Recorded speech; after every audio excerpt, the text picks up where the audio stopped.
Welcome to the Future in 15 show. My name is Caleb Parker, and we're here at the Barbican in London today with Adam Parry from Event Tech Live and Event Industry News to talk about event Wi-Fi and the disparity between, well, what organizers expect and what's actually provided at the venues. Is there a disparity? Should there be an industry standard? There's a lot of questions that we're going to talk about today. But without further ado, I want to welcome you, Adam. Thanks for coming on. Yes, thank you very much for having me. I know most people know you, but for those who don't, could you give us a little bit of background overview? You run your own events as well? Yeah, sure. So I started in the events industry about 12 years ago, working for a publication focused on the outdoor events industry, so sport, festivals, that kind of thing, which, funnily enough, Wi-Fi was even a conversation that happened back then 12 years ago. There was Wi-Fi 12 years ago? 12 years ago, yeah, believe it or not, the internet. That brought me to now Event Industry News. We're a global digital platform for the events industry, talking about how events are delivered. And technology plays quite a big role in that and has done ever increasingly for probably the last 6 or 7 years as we see it. When we started publishing more technology-focused features and content and interviews and guest blogs and that kind of stuff, we saw our audience flock to that information. They kind of want to impart that knowledge upon themselves and educate themselves and get better with technology. And that's then led into the Event Technology Awards as a recognition platform for those not only developing and delivering the technology, but for those using it as well. So that's brands, agencies, organisers themselves who are creatively using technology. And out of that came a call for education and a call for, again, more thought leadership content and information around technology, which then led us into Event Tech Live, which this year takes place on the 7th and 8th of November. It's a free-to-attend event. 5 stages of content over 2 days, everything from brand new technologies and startups right through to a dedicated stage for festivals, exhibitions, corporates and the like. So that's in this November? That's this November, yeah. Okay, good. The topic of event Wi-Fi came up earlier this year in a conversation that I had with someone, and it came up because there was an article, a blog post written by a tech supplier, probably last year. Okay. And the title, you can Google it, the title of this article was The Wild Wild West of Wi-Fi. Yeah. Group Dynamics, I think it was. Yeah. Call them out, Group Dynamics. It was a very controversially written article, and it got people talking, so it was a good thing. Before we jump into the research that was done, you have some stats on increased internet usage, social media usage, etc. Yeah, sure. So forgive me if these stats are wrong because I've had to look at these as well online. But just to give some context to kind of the increase of our own needs and as attendees as well. You know, in 1995, there were maybe like 16 million active users globally. You know, it's just started out kind of thing. And now we're at 4+ billion active users in the world. I think that's like a 50% penetration or something like that. And then if you look at internet usage or personal internet usage over, let's say, the last year, so let's talk January 2017 to January 2018, we've seen an increase of anywhere between 4 and 8% in usage, and that's across mobile devices, that's social media. And that, for me, poses a really interesting question. As event organisers, are we calculating or building that into our increasing ever demands of our attendees within our events? You know, if 8% more of our users or attendees are using social media, for example, are we kind of factoring that in? And is that where some of the kind of the heartache comes in, because we're expecting the same to happen as last year because the event's the same and it's the same attendees or the same volume, but actually the usage is quite different. So it's a really interesting stats. It's an interesting question, and I know, me personally, Wi-Fi and power, but Wi-Fi, it's like oxygen. You know, I'm used to, when I go to an event, I want my phone to be able to work the same way as it works when I'm at home. Yeah. And if it doesn't, then I'm just wondering, well, what's going on? And I think, again, that's because, as you know, Wi-Fi is ubiquitous, right? You can walk into Pret and Starbucks, and even the tube station's got Wi-Fi, right? So you expect to be able to be connected as an attendee. So there's a huge pressure on both the venue and the organizer to deliver that same level of connectivity throughout an event.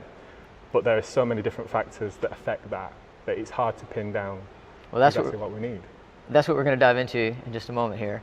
On the back of this article that we read and started talking about, the HBAA, yourself at Event Industry News, Event Tech Live, Crystal Interactive, we sat down and we came up with loads of questions that we want to ask both the event venues and organizers and the buyers in the sector on what's the expectations look like, what's being offered, pricing, service levels, etc. One of the questions was, how are buyers researching the availability of Wi-Fi to accommodate the delegates and the experience?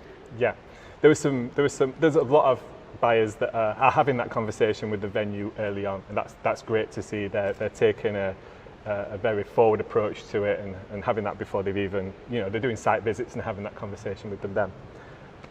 But I think what was interesting is how many people are actually not having that conversation until venue's been booked. And that, for me, could spell a whole host of issues, because if they've not understand the requirements of their event and check that can happen at every venue, because not every venue's got an unlimited bandwidth into the venue or the capacity to, then that could cause additional unbudgeted costs to come into play, maybe outside contractors having to come in to support the network. So it can be a costly mistake not to have that conversation very early on with the venue. Yeah, 100%, and I think it is at the beginning on the onus of the organizer to really think about what experience they want to offer their attendees and their delegates. Sure. When should they be having that conversation with the venue? Right at the beginning. I think as part of budgeting for the venue and the whole cost of the event, Wi-Fi should be as part and parcel of it. Yes, the venue is going to turn on the electrics and the lights and the heating and all that kind of stuff. But Wi-Fi within venues is a service now, and some venues, a lot of venues offer free Wi-Fi, but free Wi-Fi doesn't mean you're going to get what you need for your event. You need to spec accordingly. And actually what I would personally do, and we have done this with Event Tech Live, is we engage with the attendees. What are you going to come and do? What's your intentions on site at the event? And over the years we've gained experience on kind of peaks and troughs within that usage, so we know kind of somewhat now. But engage with your attendees as well. Look at the demographic of your attendee and go from there. So that's a good point. In the survey results, an overwhelming number, I'm just looking at the notes here, an overwhelming number of the organizers reported that the events team registration, that's one of the things they need Wi-Fi for. Yep. Using the CRM, for delegates to check their emails. Yep. Live polling, event apps, loads of use cases. Yep. Everybody's different. So how can a venue account for everything? Or should they? I mean, the venues are very experienced now. We've got some large venues like Olympia who have got dedicated teams for connectivity. And it's about engaging with those and getting them and their experience on board as an organizer as well to kind of give you the idea of what you need. I think some organisers will try to cut corners and go, well, I can't afford this cost, so I don't want to go to this cost, I want to cut back on that. But I would listen to the venue as well. The venue have experience. It's not always the venue just trying to make a quick buck, an extra buck. They want ultimately a venue wants the attendees to have a good experience. And we've had this experience recently. We had an experience of bad Wi-Fi, but we mentioned the venue, not the organizer, in that conversation. Yes. Well, we won't talk about that, yeah. But yes, we won't name names there, but yes, we did. It was the same experience. Yeah, so the venue wants the attendees to have a good experience, so engage with them and make sure that their experience is imparted on you, especially if it's a new venue to you as well. So let's go back to free Wi-Fi for a moment. Okay. Because I think going back to the end user, coming to an event, you sort of expect it to be there. But if the venue says, oh, we offer free Wi-Fi at our events, what does that really mean? What is free Wi-Fi? It's a very good question, and I think it's different in each venue. Excel has free Wi-Fi within the concourse. You may get free Wi-Fi within the public areas. But free Wi-Fi or connecting to the network does not necessarily mean you will still get your expected level of connectivity. I may have a different experience to you because we're trying to do different things on that network. And I think that's somewhere where the confusion, and we've even been full prey to this. The first Event Technology Awards, the venue said, we've got free Wi-Fi and 500 delegates can get onto it. Now, our demographic was technology guys and people, and there was a huge demand on it, and it didn't live up to the expectations. That was partly our fault. So there's different levels of free Wi-Fi. It's a very broad term, let's say the least.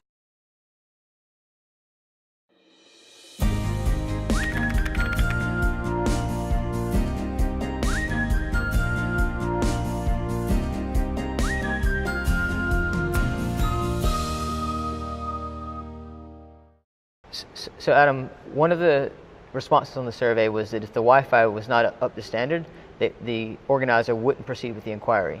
Yeah. So in the break here, we talked about with some of the venues in the audience about free Wi-Fi that they offer.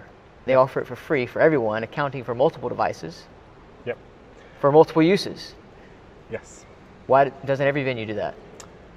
I think certain venues have made that investment and understand that from both the organizer point of view and the point of view of the attendee, that if that experience isn't up to what they expect or assume is going to come, then that could negatively look back on the venue and the organizer themselves. So I think certain venues have made that investment, and maybe the smaller side of venues where they're talking like 300 to 500 capacities, they can manage that, they can put that infrastructure in place and build that in as part of the service level that they get when they're hiring a venue.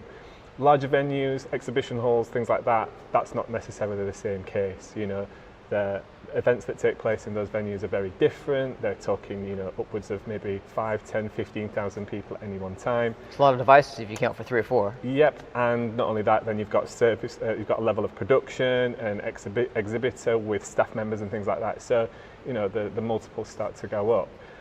I think coming back to that quote though, what's really interesting about it is that it's obviously becoming a decision point for certain organisers of certain events, and one of the venues mentioned that their technology-led events may become more prepared for what the demographic of their attendee is going to use, so they've understood what they need.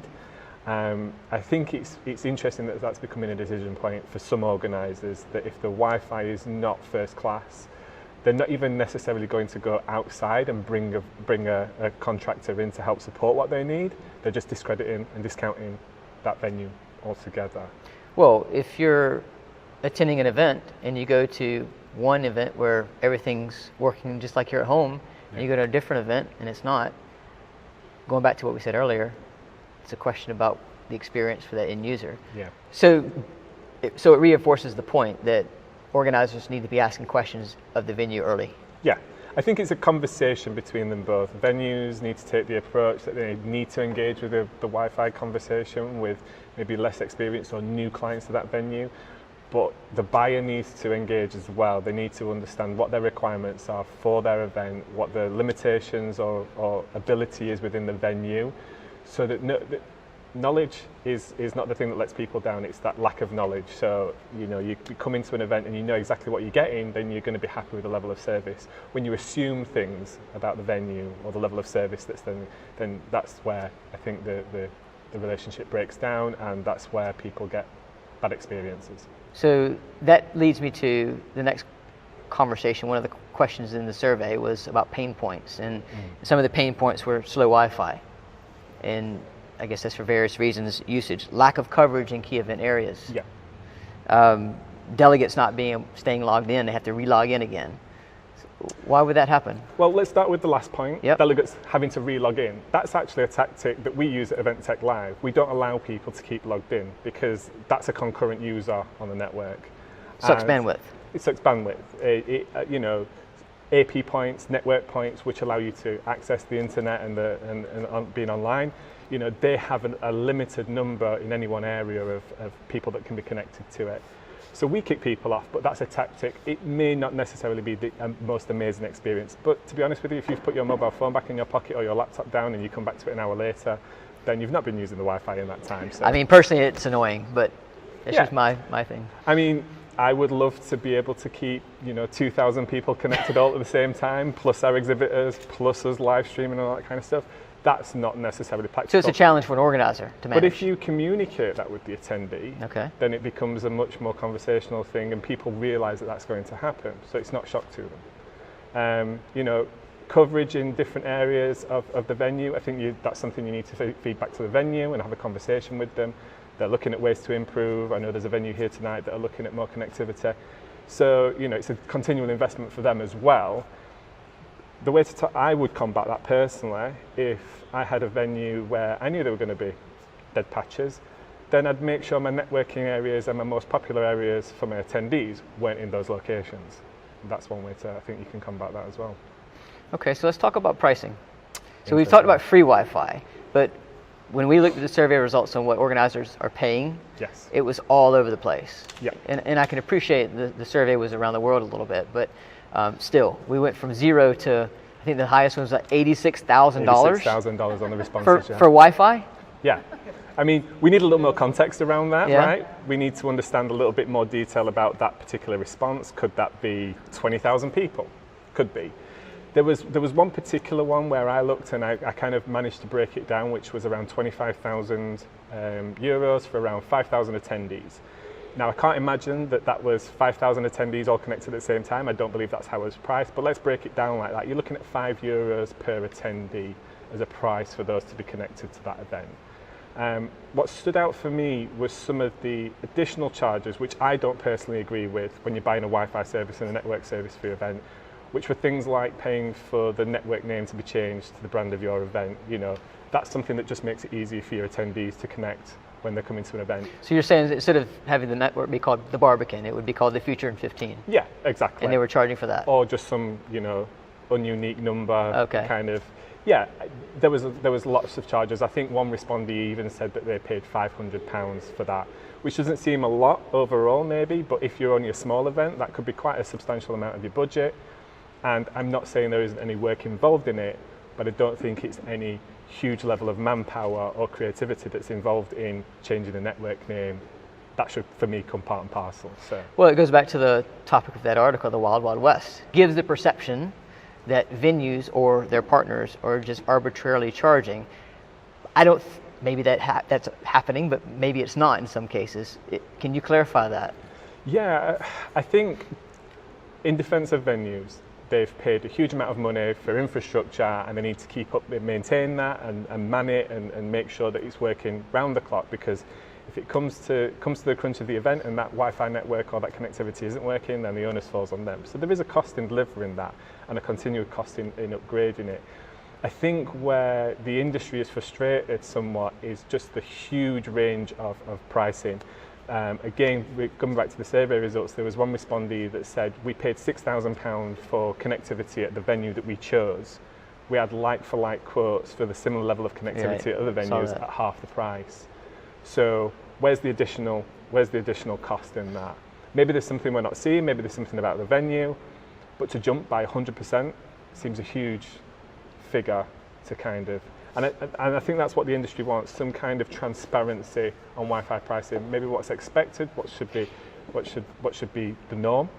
I think there are some venues that are very business-led and the Wi-Fi is a lucrative revenue stream for them. I mean, overwhelmingly, at least we know one part of the industry really wants transparency. Overwhelmingly, 90+%. Yeah. Or buyers said they want an industry standard on pricing and service levels. Yeah. On the venue side, it was split down the middle. About on the pricing, on the service level, they agreed that there should be some sort of standard. Look, we don't necessarily have the exact answer tonight, but I think today is about asking the questions, having that conversation. And something's not expensive when the level of service is as it should be. You know, if again things scale with the event, you know, your catering scales with the size of your event, your staffing levels, and your Wi-Fi will too, your bandwidth will need to. So if something at the top end is costing $86,000, but that's for a very large event with a lot of usage, then that might be actually keenly priced. That might be you know, a really good price compared to somebody who's hosting a smaller event and maybe getting charged £2,000 to £3,000 for, let's say, hosting 100 to 150 delegates. So I think some transparency within the industry is needed, and I think it's part and parcel of buyers working with venues and the conversation happening together than one standing apart, because I think that could cause a lot of friction. So if we as an industry agree then, and I'm not saying you and I are the industry here, No. but if we as an industry agree that there should be some sort of level of transparency, minimum standards, what questions do we need to be asking to define a minimum standard? I think we start off with those. What are you providing and how much does that cost? And how does that scale with my event? Some venues have very easy you know, ways of scaling and working out how much that, and what's involved in that. You know, what am I actually getting for my money? So yeah, that's what I think where the conversation needs to start. And once we've got some, you know, maybe some figures around that for a certain number of venues, then we can build on that. So we'll publish the survey results soon for everyone to see. And then there's an opportunity to continue this conversation at your event, Yes, at that's Event Tech right. Live in November. And then we'll have a roundtable discussion where everyone can come in and join, and hopefully continue this conversation to the point we get to an industry standard. Yeah. Well, on that note, we'll end it here. Okay. Thank you for coming on the show. Where can people find you online, social media? Me personally, I'm on Twitter at Punchtown Parry. Event Industry News is at Event News Blog, and our associated accounts are on there as well. Excellent. Well, thank you for tuning in, and until next time, take care of yourself.